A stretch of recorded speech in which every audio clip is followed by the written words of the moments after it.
हमारा देश हर समय चुनावी मूड में रहता है। कभी पंचायत चुनाव तो कभी विधानसभा के साथ साथ लोकसभा चुनाव। बात शुरू करते हैं साल 2018 से, जिससे हम 2023 में होने जा रहे विधानसभा चुनाव को अच्छे से समझ पाएं। 2018 में 9 राज्यों में विधानसभा चुनाव हुआ था। ये राज्य हैं कर्नाटक, राजस्थान, मध्य प्रदेश, छत्तीसगढ़, तेलंगाना, मेघालय, त्रिपुरा, मिजोरम और नागालैंड। अब 5 साल बाद इन्हीं राज्यों में अगले साल चुनाव होने वाले हैं। इससे पहले हम 2023 का विश्लेषण करें, बात करते हैं वर्तमान यानी 2022 की। इस साल उत्तर प्रदेश, उत्तराखंड, पंजाब, गोवा, मणिपुर, दिल्ली एमसीडी, गुजरात और हिमाचल में चुनाव संपन्न हो चुके हैं, जिसमें बीजेपी को उम्मीद से कम ही फायदा हुआ। दिल्ली एमसीडी, पंजाब, हिमाचल में बीजेपी को मुंह की खानी पड़ी। वहीं गुजरात में बीजेपी की जीत को अमित शाह और मोदी की जीत माना जा रहा है। अब असली अग्नि परीक्षा 2023 में होने वाली है। 9 राज्यों में होने वाले विधानसभा चुनाव में बीजेपी सभी राज्यों में सरकार बनाने का सपना देख रही है।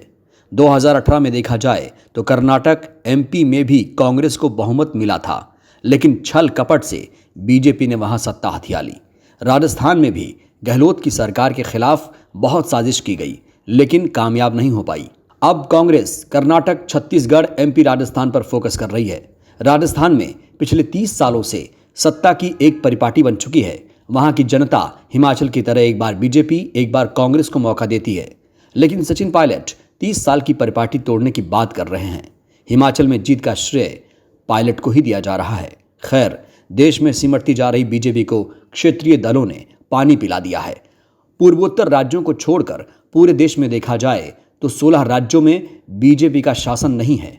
मसलन बिहार, झारखंड, पश्चिम बंगाल, पंजाब, हिमाचल, दिल्ली, पुडुचेरी, केरल, आंध्र प्रदेश, तेलंगाना, गोवा, राजस्थान, छत्तीसगढ़, ओडिशा, सिक्किम। यहाँ तक कि इसी साल महाराष्ट्र में हमने देखा कि किस तरीके से वहाँ बीजेपी ने सत्ता हथियाई। इन राज्यों में ज़्यादातर क्षेत्रीय दलों का कब्जा है।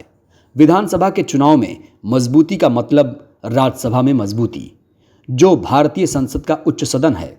बिहार के सीएम नीतीश कुमार को देश के अगले पीएम के तौर पर प्रोजेक्ट किया जा रहा है। उन्होंने भी कहा है कि सभी पार्टियां मिलकर बीजेपी को उखाड़ फेंकेंगी। अब बीजेपी टेंशन में है। वो कोलेजियम सिस्टम बदलकर न्यायपालिका पर अपना नियंत्रण करना चाहती है।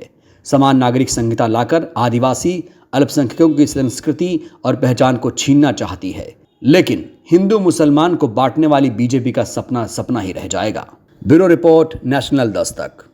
नेशनल दस्तक की आपसे गुजारिश है कि अगर इसको बचाना चाहते हैं तो नेशनल दस्तक को सब्सक्राइब करने के लिए रेड कलर के सब्सक्राइब बटन को दबाएं, फिर बेल आइकन की घंटी दबाएं। नेशनल दस्तक को बचाने के लिए बहुत जरूरी है कि हर खबर को शेयर करें, लाइक करें, कमेंट जरूर करें।